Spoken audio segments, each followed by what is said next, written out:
दिल्ली में बीजेपी ने ऐतिहासिक जीत दर्ज कर सत्ता पर परचम लहरा दिया है। इस बार बीजेपी ने मुख्यमंत्री चुनने के लिए भी बहुत ही खास रणनीति अपनाई है। पार्टी ने पूरी दिल्ली को अलग अलग जोन में बांटकर वहां के नेताओं से डायरेक्ट फीडबैक लेना शुरू कर दिया है।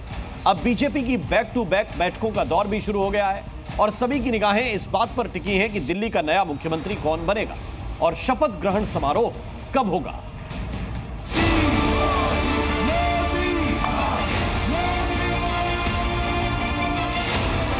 यमुना मैया की, यमुना मैया की। हमारे नेता डॉक्टर साहिब सिंह वर्मा जी के अधूरे रह गए थे, जो उनके सपने थे, वो सारे कामों को पूरा करेंगे। दिल्ली में भाजपा सरकार चाहिए। बीजेपी की प्रचंड जीत, अब नई रणनीति। बदल दिया है दिल्ली जी से, दिल्ली को खुशहाल करेंगे। सीएम के लिए जोन वाला मास्टर स्ट्रोक। जीत गए रण, अब जोन वाइज विश्लेषण। मोदी, मोदी, मोदी। दिल्ली में बीजेपी ने ऐतिहासिक जीत दर्ज कर ली है, लेकिन असली खेल अब शुरू हुआ है। मुख्यमंत्री का चेहरा कौन होगा, इसको लेकर जारी सस्पेंस के बीच बीजेपी ने इस बार सीएम चुनने के लिए पारंपरिक अंदाज से हटकर एक नई रणनीति अपनाई है।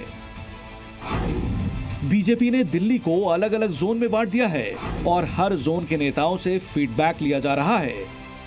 ये एक सटीक राजनीतिक दांव है जो बीजेपी को सत्ता में मजबूती से जमे रहने में मदद करेगा। दिल्ली जैसे छोटे प्रदेश को जोन वाइज बांटने का बीजेपी का फैसला चौंकाने वाला जरूर है, लेकिन इसके पीछे गहरी रणनीति है। दिल्ली में बीजेपी की बैठकों का सिलसिला शुरू हो गया है। दिल्ली के सभी विधायकों के साथ बैठकें हो रही हैं। लोकसभा वाइज बैठक में फीडबैक लिया जा रहा है। पार्टी हर इलाके के नेताओं से अलग अलग राय ले रही है ताकि ग्राउंड रिपोर्ट को समझा जा सके। बीजेपी जानती है कि दिल्ली के हर विधानसभा क्षेत्र की अपनी अलग समस्या और प्राथमिकता होती है, इसलिए पार्टी पूरे राज्य को एक नजरिए से देखने की बजाय जोन वाइज विश्लेषण कर रही है। एक और 58% है, एक और 42% है। मेरा नैतिक दायित्व बनता है कि 58% लोगों का सम्मान होना चाहिए। मुझे मालूम है शिव विहार 83 से लेकर के और ब्रिजपुरी तक उस रोड की क्या स्थिति है मैं जानता हूँ। निश्चित रूप से उसको चौड़ा करेंगे, रोड को वहाँ चौड़ा करेंगे। बीजेपी ये सुनिश्चित करना चाहती है कि आम आदमी पार्टी सरकार में जो वादे किए गए थे वो किस हद तक जमीन पर उतरे। मुफ्त बिजली, पानी, स्वास्थ्य और शिक्षा के दावों की सच्चाई जानने के लिए बीजेपी अलग अलग इलाकों में अपने नेताओं से सीधे रिपोर्ट ले रही है। बीजेपी ये भी समझना चाहती है कि जनता किस मुद्दे पर कितनी संतुष्ट है और कहां असंतोष है। ये रणनीति बीजेपी को आगामी 5 साल के लिए एक ठोस एजेंडा तैयार करने में मदद करेगी।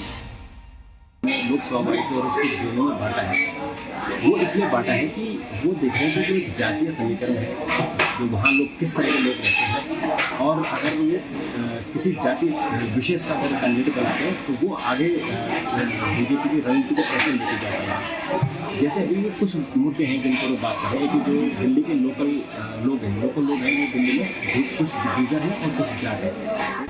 बीजेपी में इस बार सीएम चयन की प्रक्रिया पूरी तरह से लोकतांत्रिक अंदाज में हो रही है। न सिर्फ नेताओं की राय ली जा रही है, बल्कि विधायक और स्थानीय संगठनों से भी फीडबैक मांगा जा रहा है। पार्टी का लक्ष्य ये सुनिश्चित करना है कि जो चेहरा मुख्यमंत्री बने वो पूरे प्रदेश के लिए स्वीकार्य हो और हर जोन में पार्टी का प्रतिनिधित्व कर सके। दिल्ली बीजेपी की एक महत्वपूर्ण बैठक जिसमें तमाम विधायकों को बुलाया गया है, लोकसभा वाइज इस बैठक को बुलाया गया है और ये बैठक परिचय बैठक है जिसमें वीरेंद्र सचदेवा मौजूद रहेंगे, बैजंत पांडा मौजूद रहेंगे, उसके साथ ही साथ बीएल संतोष मौजूद रहेंगे। अब सभी की निगाहें इस बात पर टिकी हैं कि दिल्ली का सीएम कौन होगा और शपथ ग्रहण समारोह कब आयोजित किया जाएगा। पीएम मोदी के विदेश दौरे से लौटने के बाद दिल्ली में शपथ ग्रहण की संभावना है। कल शाम बीजेपी मुख्यालय में पीएम मोदी, जेपी नड्डा, अमित शाह के साथ शपथ ग्रहण और दिल्ली में बनने वाली सरकार की रूपरेखा को लेकर चर्चा हुई। शपथ ग्रहण भव्य होगा और एनडीए नेताओं के साथ साथ सभी एनडीए शासित राज्यों के सीएम को भी बुलाया जाएगा। बीजेपी ने दिल्ली की सत्ता पर कब्जा कर लिया है, लेकिन उसका असली लक्ष्य अब सरकार को प्रभावी बनाना है। जोन वाइज फीडबैक सिस्टम से न सिर्फ सही मुख्यमंत्री तय हो सकेगा, बल्कि इससे भविष्य की नीतियों और योजनाओं का भी मजबूत आधार तैयार होगा। ब्यूरो रिपोर्ट, जी मीडिया।